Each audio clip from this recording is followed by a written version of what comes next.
Welcome to Market Matters. I'm Nadia Hassan together with Jonathan Gunn and Sulhi Azman, where we bring you our broker's call this very murky Friday. Is this a company you like? DRB-Hicom. Why are you sighing? Oh, Why are gosh. you not sighing? Why are you sighing, John? Well, I don't know. Let's look at Twin-M's video. And, The one that it's up. Actually, we're talking about DRB-Hicom. They actually went up about 5% today to RM1.39. But there was a huge news yesterday that actually got everybody a tizzy. What was it? Yeah, well, okay, guys. Yesterday, DRB-Hicom, well, rather MBSB, announced that Bank Negara has given approval to MBSB to commence negotiation to acquire or to merge with Bank Muamalat. Now, Bank Muamalat is 70% owned by DRB-Hicom. Now, DRB-Hicom is controlled by Tan Sri Mokhtar Al-Bukhari via Itikad Strategy with a 65% stake. Now, that was the big news. Basically, it's like it's a merger. It's second time lucky, once bitten, twice shy. Yeah, that's what I was about MBSB. to say. Why didn't we talk? Doesn't this sound familiar? Didn't they went through this all over again? Yeah, I mean, with So the what's CIMB different this time? Well, I think they wanted. I mean, of course, MBSB, right? In a previous interview, they have said that they want to be a full-fledged Islamic bank. At the moment, their assets base is about 85% Islamic, and the remaining are non-Islamic. And Bank Muamalat, of course, is a Sharia-compliant bank. So so to become a mega, previously with merger with RHB and also CIMB, they wanted to create a mega Islamic bank. Now that has fallen. That's fallen through with this proposed. It could make a comeback as a mega.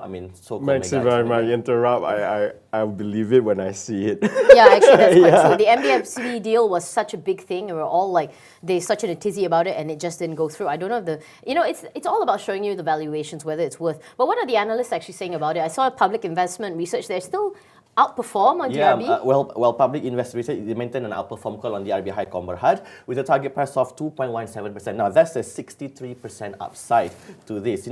Because I think there are still no clarity yet on how the merger is going to about now, and but then their value, public investor research is valuing the DRB-Hicom 70% stake at 1.9 billion ringgit based on a book value of 1.5 times. But at the same time, public investor research also cautions that the divestment of Bank Muamalat could actually lower the services segment revenue. Basically, it contributes about 20%. What does UOB Kay Hian say? Although they don't cover. Kay Hian, they have.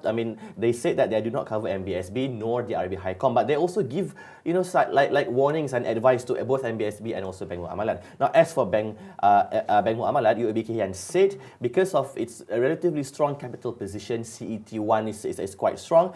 The DRB-Hicom shareholders should strive to negotiate for a reasonable pricing. Now, of course, in any merger and acquisition, pricing is the key issue here. Pricing is definitely more than anything. I think that's what made a lot of people very, very worried. So again, just to bring it all home, what do we take away from this? Okay, the takeaway is that number one is on the news front, MBSB to commence negotiation to merge with Bank Muamalat. Number two is that public investor research maintains outperform call with a target price of 2.17. And UOB Kay Hian cautions MBSB not to overpay for Bank Muamalat while recommending Bank Muamalat to also negotiate for a reasonable price. I agree. Let's believe it when it happens.